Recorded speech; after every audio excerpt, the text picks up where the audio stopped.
আপনি কি বেকারত্বের অভিশাপ থেকে মুক্তি পেতে চান? অথবা আপনার শিক্ষাগত যোগ্যতার কোনো একটি স্তরে কাঙ্ক্ষিত রেজাল্ট করতে না পেরে আপনি নানা হতাশায় আপনি জর্জরিত, অথবা আপনি স্বল্প শিক্ষিত বাট আপনার অনেক আগ্রহ রয়েছে, অথবা আপনি বাংলাদেশের যে সেক্টরে আপনি জব করছেন, যা স্যালারি পাচ্ছেন, সেই স্যালারি দিয়ে আপনার পরিবারের ভরণ পোষণ করতে গিয়ে আপনাকে হিমশিম খেতে হচ্ছে, অথবা আপনি যে স্টেপে আপনি স্বপ্ন দেখেছিলেন, অর্থাৎ বর্তমানে নানা ধরনের আপনার জটিলতায় পড়ে সেই স্বপ্নের বাস্তবায়ন থেকে আপনি ফিরে এসেছেন, অথবা আপনি হেরে যাচ্ছেন সেখানে ফুলফিল করার জন্য, বা আপনি এখন আর সেই স্বপ্ন বাস্তবায়নের জন্য কোনো ধরনের চেষ্টাই করছেন না, তাহলে আজকের এই ভিডিওটি আপনার জন্য। আর এই ভিডিওটি ভালো লাগলে আপনি শেয়ার দিয়ে অন্যকে অনুপ্রাণিত করবেন এবং দেখার সুযোগ করে দেবেন। আমি আজকে উন্নত দেশ জাপান নিয়ে কথা বলবো। মূলত জাপান আপনি কীভাবে যেতে পারেন, জাপানিজ ভাষাটা আপনি কোথা থেকে শিখতে পারেন বা প্রশিক্ষণ নিতে পারেন, এবং কি কি ক্রাইটেরিয়া ফিল আপ করার পর আপনি জাপান যেতে পারেন, এবং আমাদের সরকারের ভাবনা কী, এবং জাপান সরকারের ভাবনা কী আমাদের দেশ থেকে জনবল নেওয়ার ক্ষেত্রে, সেই সকল বিষয় নিয়ে আমি আজকে ক্লিয়ার করার চেষ্টা করব। পাশাপাশি স্যালারি কেমন পাবেন এবং ভাষাগত দক্ষতা অর্জনের জন্য আপনাকে কীভাবে চেষ্টা চালাতে হবে, সেই সকল বিষয় আমি আজকে পরিষ্কার করার চেষ্টা করব। মূলত জাপান দেশটি জাতিসংঘ G7, G8 এবং G20 গোষ্ঠীর অন্যতম সদস্য রাষ্ট্র, যা ক্রয় ক্ষমতার দিক থেকে বিশ্বের চতুর্থ বৃহত্তম অর্থনীতির দেশ এবং অভ্যন্তরীণ উৎপাদনের দিক থেকে বিশ্বের তৃতীয় বৃহত্তম অর্থনীতির দেশ। এবং তথ্য প্রযুক্তিতে তাদের অবস্থানটা কোথায় বিশ্বের সকল নাগরিকই এখন জেনে গেছেন।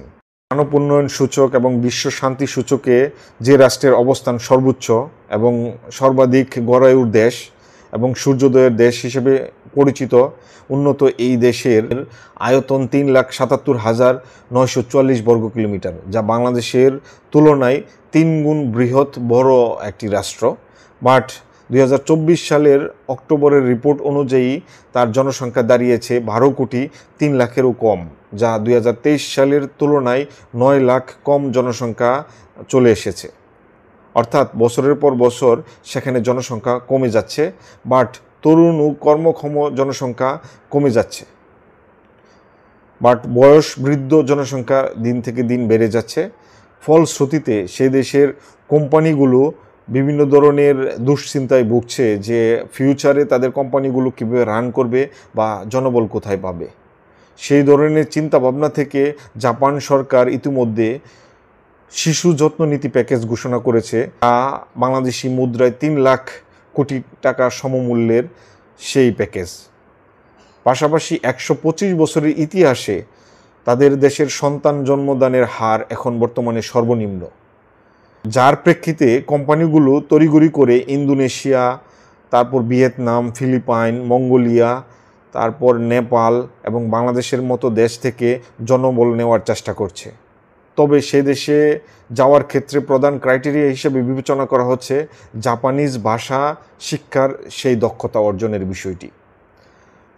সম্প্রতি আমাদের মাননীয় অর্থ উপদেষ্টা সালাউদ্দিন আহমেদ স্যার জাপান ঘুরে এসে এক সাংবাদিক সম্মেলনে জানিয়েছেন আগামী 3 মাসের মধ্যে 1 লাখের উপরে কর্মী পাঠানো সম্ভব জাপানে। তবে সেক্ষেত্রে ভাষাগত শিক্ষা জানাটা খুবই জরুরি। পর একটি অনুষ্ঠানে আমাদের মাননীয় প্রবাসী কল্যাণ উপদেষ্টা জনাব আসিফ নজরুল স্যার জানিয়েছেন যে জাপান হতে পারে আমাদের শ্রমবাজারের নতুন গন্তব্য, যা আমাদের ভাগ্য উন্নয়নে এবং আমাদের দেশের রেমিটেন্স অর্জনে গুরুত্বপূর্ণ ভূমিকা রাখতে পারে, এবং সেই দেশে দালাল ছাড়াই খুব কম সময়ে এবং সহজ উপায়ে সে দেশে জনবল পাঠানো সম্ভব। অর্থাৎ সেই দেশে আপনি গিয়ে শুরুতেই 1,25,000 থেকে 1,57,000 টাকার বেতনের আপনি জব পেতে পারেন এবং সেখানে নিয়োগ পেতে পারেন। এই জন্য আপনার জাপানিজ ভাষার বিষয়ে আপনার দক্ষতা অর্জন করা দরকার। অর্থাৎ জাপানিজ ভাষার দক্ষতা অর্জনের 5টি স্টেপ রয়েছে, N5 থেকে N1 পর্যন্ত। N5 হচ্ছে জাপানিজ ভাষার বেসিক লেভেল, N4 হচ্ছে মৌলিক দক্ষতা অর্জন অথবা সেমি ইন্টারমিডিয়েট লেভেল, N3 হচ্ছে ইন্টারমিডিয়েট লেভেল, N2 হচ্ছে প্রো লেভেল এবং N1 হচ্ছে মাস্টার্স পর্যায়ের লেভেল। অর্থাৎ এই সকল ধাপগুলো অতিক্রম করার পর আপনি ভালো ভালো জব সেখানে খুঁজে নিতে পারবেন। বাট বাংলাদেশ থেকে N5 এবং N4-এর যে ভাষাগত দক্ষতা অর্জনের পর আপনি তাদের JLPT এবং NAT এক্সামে আপনি উত্তীর্ণ হয়ে সে দেশে আপনি যেতে পারবেন। অর্থাৎ এক্ষেত্রে আপনি কি কি সেক্টরে জব করতে পারবেন? সেক্টরগুলো হচ্ছে আপনার সেখানে নার্সিং কেয়ার এবং হচ্ছে পরিচর্যা কেন্দ্র, সেবা, মৎস্য শিল্প, জাহাজ শিল্প, কনস্ট্রাকশন, রেস্টুরেন্ট, নির্মাণ শিল্প এবং ইলেকট্রনিক্স এবং ইলেকট্রিক সেক্টর, অটোমোবাইল সেক্টর, এয়ারপোর্টে আপনি কাজ পেতে পারেন এবং এয়ারক্রাফটের যেই মেনটেনেন্স রয়েছে সেক্ষেত্রেও আপনি জব খুঁজে নিতে পারেন। অর্থাৎ N5 এবং N4 লেভেল কমপ্লিট করে আপনি সহজেই জাপান যেতে পারেন। সেখানে গিয়ে আপনি সেটেল হয়ে স্টেপ বাই স্টেপ আপনি বাকি যে পর্যায়গুলো অতিক্রম করে আপনি N1 কমপ্লিট করে আপনি সেখানকার ভালো ভালো জব আপনি খুঁজে নিতে পারেন।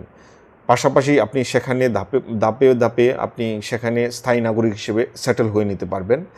দেন আপনি আপনার পরিবারের সদস্যদেরকে সেখানে নিয়ে যেতে পারবেন এবং উন্নত জীবনযাপন আপনি সেখানে আপনি লিড দিতে পারবেন। আর এক্ষেত্রে আমাদের প্রবাস কল্যাণ ও বৈদেশিক কর্মসংস্থান মন্ত্রণালয় 27টি রিক্রুটিং এজেন্সিকে ইতিমধ্যে প্রশিক্ষণ দিয়েছেন যে কিভাবে সহজে আমাদের বাংলাদেশি জনগোষ্ঠীকে উৎসাহিত করতে পারেন এবং সুপরামর্শ দিতে পারেন জাপান যাওয়ার জন্য।